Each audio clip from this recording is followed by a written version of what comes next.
Hi and welcome back. Today we will be painting 15 different types of watercolor leaves. Let's quickly have a look at our supplies for today. We will be using Winsor & Newton professional watercolors. I have picked out a couple of green shades. The first one is permanent sap green, green gold, olive green and perylene green. Apart from these green colors, I'll also be using a yellow and blue.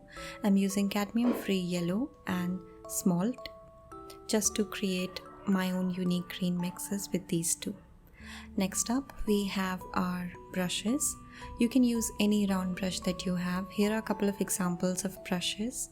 Just make sure that whatever brush you choose, that it comes to a point. Also, you would want to have either size 4 or size 6. Next up, we have our paper. I'll be using Art Essentials 300 GSM 100% cotton watercolor paper for today. It has a beautiful fine grained texture to it and it's excellent for watercolors. You can use any paper you have, just make sure it's 300 GSM. Now for our optional supplies, a pencil and eraser. For some of the complex leaves, you may want to sketch it out lightly with a pencil first. Next, we need a couple of paper towels or a reusable sponge like I'm using one here. And then lastly, a jar of fresh water to rinse our brushes. Now let's dive straight into the tutorial. I'm mixing and preparing a mixture of perylene green and olive green to begin creating our first leaf. This first leaf is pretty simple. I'm creating a curved branch. Next, I'll be creating leaves, which would be comprising of 2 simple strokes. So just observe that my brush is probably at a 40-degree angle. I'm just touching it, pushing it, and then bringing it up to a point. So that's what I'm doing with both the strokes. Touch, push, lift, and then I create another stroke where I do the same thing. Touch, push, and then lift. That's how it looks. It's a very simple leaf. Also, just see how I am trying to add a little bit of curve to these leaves just to imitate nature, because in nature there is no leaf which is stiff. All of them have some curve and movement to them. Our next leaf is even more simple. For this one, we just create a branch and we will be simply stamping with our brush the leaves as you see here. Coming up next, I will be mixing a little bit of perylene green with Dumont's blue or smalt, and I'll probably add tiny amounts of green gold to it as well. The next kind of leaves that we will be creating will be long 2-stroke leaves. So once again, we start with a curved branch and then we will touch our brush, drag it across while pushing it, and then lift it up slightly to a point. We do the same with the other stroke as well. Touch, push, drag, lift, and that's it. So as you can see, this is how we are creating this. Also make sure to leave that small white gap in between these 2 strokes. It just adds a lot of interest and a highlight and brings the leaf to much more life.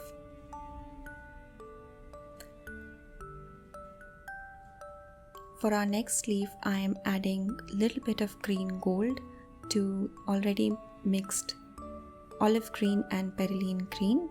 And let's again start with the curved branch, and this time we'll be creating small oval shaped leaf. Now you can go ahead and create it in 2 ways. First is you can either go and create 2 different strokes, or you can simply use 1 stroke to create them, 1 round stroke. So as you see, you just pick, swirl your brush, and that's it. That's how you create that oval leaf.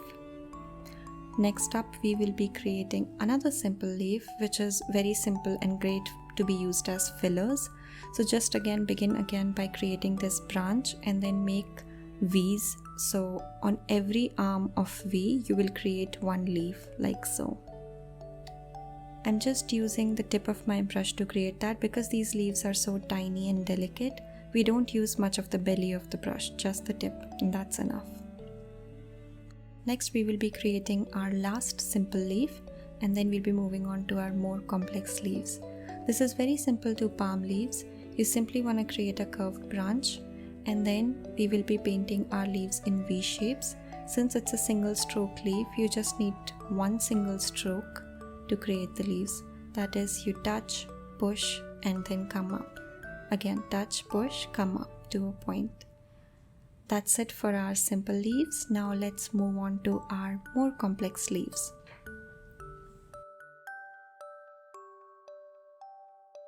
For our first complex leaf, we will be creating leather leaves. So these leaves are very unique. They comprise of many small leaves and tiny branches, as you can see. We place these branches in V shapes across our central branch and then add tiny leaves on each arm. Once again, I'm just using the tip of the brush for these tiny delicate leaves.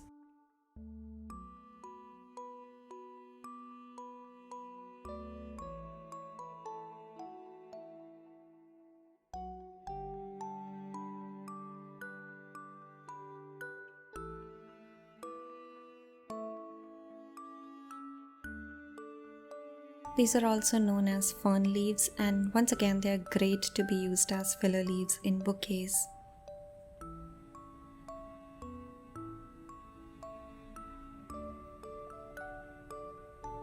You can add as many branches as you like, and just when you feel you're happy, you call it done. Our next leaf is a variation of this leaf. So you'll notice that in this one we kept it pretty symmetrical. All the V arms and the leaves on them, it comes out to be a very symmetrical shape. In the next one we will be bringing a lot of variation and it wouldn't be that symmetrical. So we'll again start by mixing some of our greens. I'm mixing perylene green and Dumont's blue to get a deep dark green color. And then I'll be again giving a curved stem as my starting point.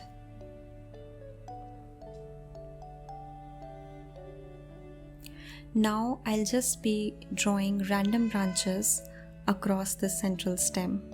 They don't have to be in V shapes symmetrically, rather you want them to be asymmetrical. So just pick out a couple of spots and add some branches, and once again add these tiny leaves with just the tip of the brush. Again, if you want to utilize the tip of the brush to use and to create these tiny leaves, you'll have to make sure that you hold the brush at a more upright angle. So currently I'm holding the brush at round about 60 to 80 degree angle, and that's how I am able to get these tiny strokes with the tip of the brush.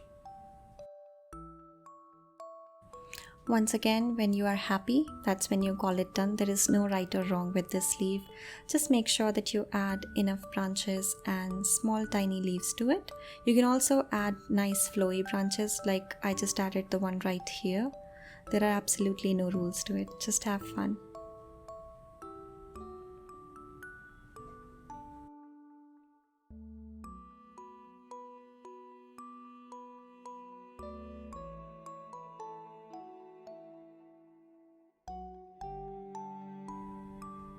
Now for our next leaf, we'll be painting our eucalyptus leaves. For that, you'll have to create a disconnected branch. Wherever we have left space, that's where we'll be putting eucalyptus leaves. First, we'll fill up these spaces with the leaves. Once again, you want the leaves to be in different directions. I am making some which are facing towards the top, some which are facing towards bottom, and then a couple of them which are just straight. And then now I'm drawing leaves which are towards the back. So I'm just creating this oval shape for those leaves, and that's it. We are done with our eucalyptus leaves. Now we'll be moving on to our dusty miller leaves. For that, I'm actually using a lot more blue in my green. So I've mixed perylene green with a lot of Dumont's blue to create this nice dusty blue color. And if you observe dusty miller leaves, they have ruffled edges. So that's what I'm trying to create here. With small strokes, I'm trying to create those ruffled edges. Once I'm happy with the shape, I'm filling in the insides.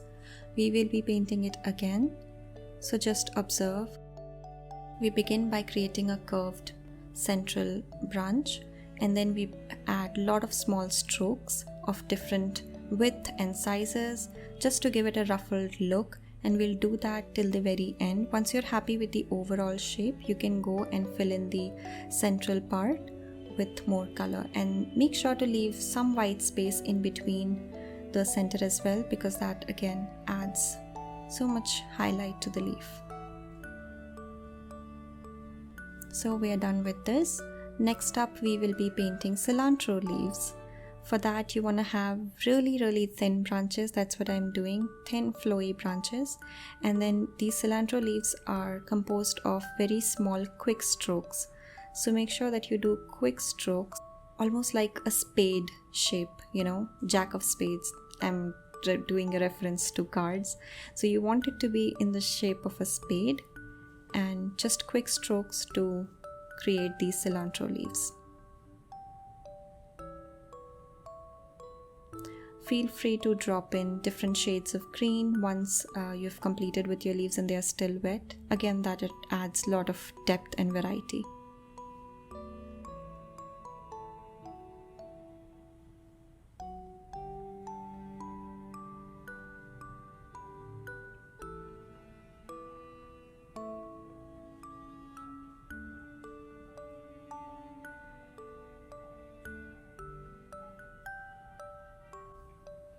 Next up, we will be painting our rosemary leaves. For that, I'm just adding a little bit of cadmium yellow to my perylene green, and then adding and mixing it with slight amounts of olive green.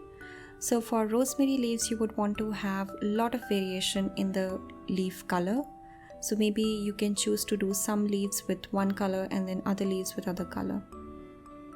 So for that, again, I'm identifying 3 major branches on which I'll place my leaves.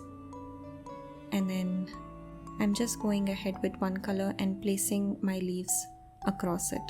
You want your leaves to go in all directions, and they have a very unique shape. That is, they start very thin and then they come up to a point. For that, you would just need to touch your brush lightly and drag it. Automatically, if it's a round brush and it comes to a point, it will give you this stroke.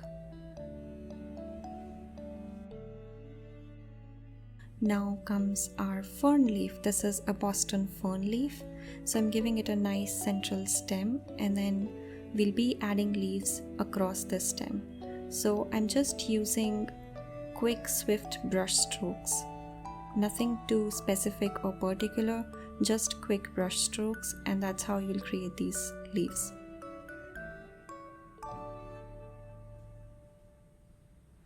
Make sure to alternate different shades of greens to bring in more depth and character to this leaf.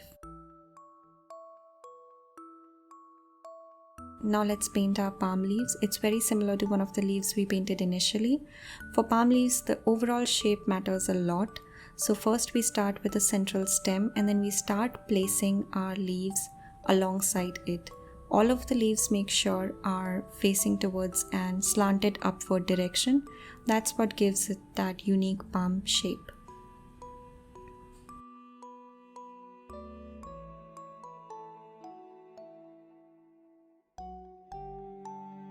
And now comes our last leaf. For our last leaf, we will be painting a very unique textural leaf. So we will be actually giving it a straight stem, and then taking different shades of green. I'm just adding quick strokes, some thin, some thick, some upwards, some slanted, some flat. And you want to make sure that they are quite dense. So just a combination of thick and thin strokes across this single stem. And that's what makes this nice textural leaf. That's it. I hope you enjoyed watching. Make sure to subscribe to Art Lounge and Winsor & Newton for more such videos.